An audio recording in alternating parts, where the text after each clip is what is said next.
গ্রামের লোকেরা অনেক রকম ফসল ফলায়, আর গ্রামে অনেক মানুষ একসাথে বসবাস করে।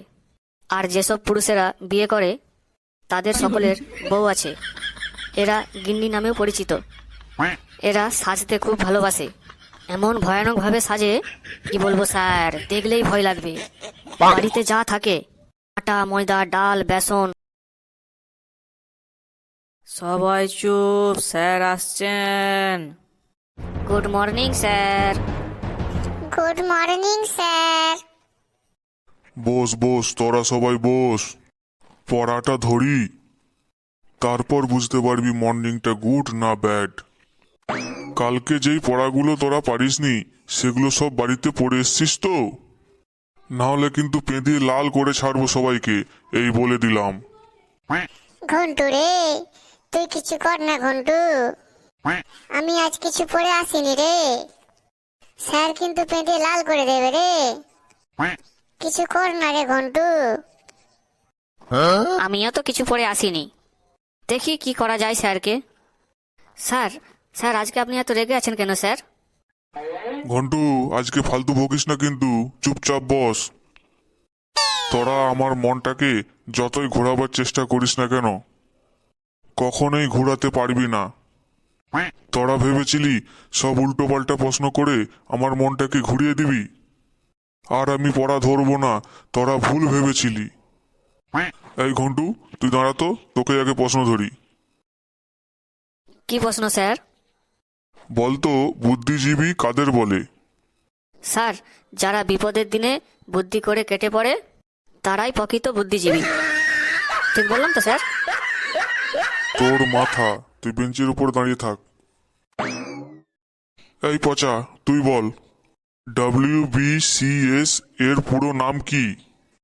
স্যার, ডাব্লিউ মানে ওয়েস্ট, বি মানে বেঙ্গল, সি মানে চপ, এস মানে শিল্প।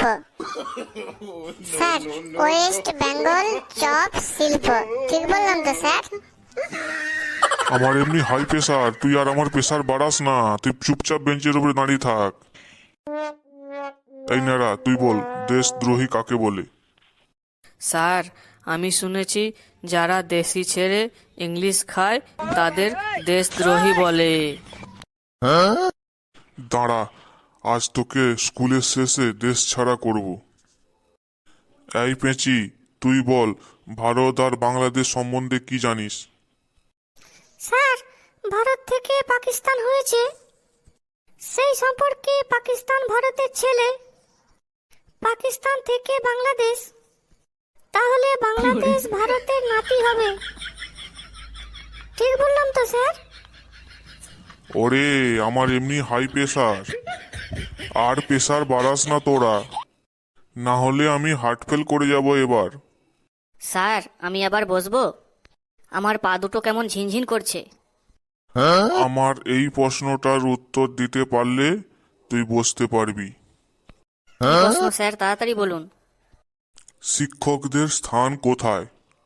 হ্যাঁ হ্যাঁ স্যার, এত সহজ প্রশ্ন ধরলেন আমায়, আমি এক্ষুনি বলে দিচ্ছি। স্যার, শিক্ষকদের স্থান আমার পেছনে। কি বেয়াদব, শিক্ষকদের স্থান তোর পেছনে? এই সব শিখেছিস এতদিনে?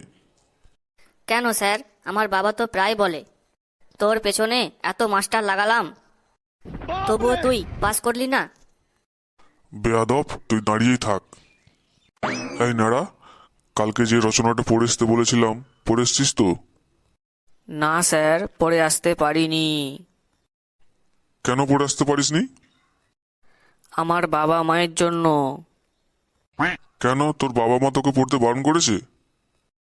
পড়তে বারণ করেনি, কিন্তু দুজনে এমন ঝগড়া লেগেছিল আমি পড়তেই ভুলে গেছি।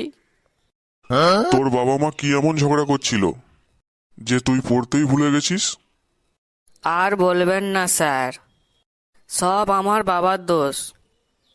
কালকে সন্ধেবেলা আমি ঠিক করেছি এবার পড়তে বসবো, তখনই হঠাৎ করে মা বাবাকে জিজ্ঞেস করলো, তুমি তো MA পাস, বলো তো পত্নী শব্দের অর্থ কি? তখন বাবা বলল, যে নিজের পতির পতনের কারণ হয়ে দাঁড়ায়। তাকেই তো পত্নী বলে। তখন মা বলল, কি আমি তোমার পতনের কারণ? এই নিয়ে বাবা মায়ের তুমুল ঝগড়া লাগলো। আমার আর পড়া হলো না। আজকের দিনে সত্যি কথা বলা অপরাধ হয়ে দাঁড়িয়েছে। স্যার, আমি একটা রচনা পড়ে এসেছি, বললে বুঝতে পারবো স্যার? কিসের রচনা পড়ে এসেছিস? গরুর না গাধার? না স্যার, গ্রামের রচনা। বাহ বাহ, গ্রামের রচনা। গ্রামের কথা শুনলে আমার দেশের বাড়ির কথা মনে পড়ে যায়। কি সুন্দর ছিল সেই দিনগুলো। গাছপালা, নদী নালা, মাঠ ঘাট, সত্যি অসাধারণ ছিল সেই দিনগুলো। বল বল বাবা ঘন্টু, তাড়াতাড়ি বল গ্রামের রচনাটা। হ্যাঁ স্যার, বলছি। গ্রাম খুব সুন্দর হয়। গ্রামে প্রাকৃতিক সৌন্দর্য দেখা যায়। চারপাশে সারি সারি সবুজ সবুজ ঘাস, মাঠ ঘাট, পুকুর, নদী, আরও অনেক কিছু দেখা যায়। গ্রামের লোকেরা অনেক রকম ফসল ফলায়। আর গ্রামে অনেক মানুষ একসাথে বসবাস করে। আর যেসব পুরুষেরা বিয়ে করে তাদের সকলের বউ আছে। এরা গিন্নি নামেও পরিচিত। এরা সাজতে খুব ভালোবাসে। এমন ভয়ানকভাবে সাজে, কি বলবো স্যার, দেখলেই ভয় লাগবে। বাড়িতে যা থাকে, আটা ময়দা ডাল বেসন সব মুখে মেখে নিয়ে ভূতের মতো বসে থাকে। তবে এদের হিন্দি সিরিয়াল খুব প্রিয়। আর স্বামীর সাথে ঝগড়া করে জয়লাভ না করা পর্যন্ত এরা আন্দোলন চালিয়ে যায়। আর কথায় কথায় বাপের বাড়ি যাবার হুমকি দেয়। আর কোনো অনুষ্ঠানে যাবার কথা বললে, আমার একটাও ভালো কাপড় নেই। তাদের একটা চিরন্তন বাণী হচ্ছে, তোমার সাথে বিয়ে করে আমার জীবনটাই শেষ।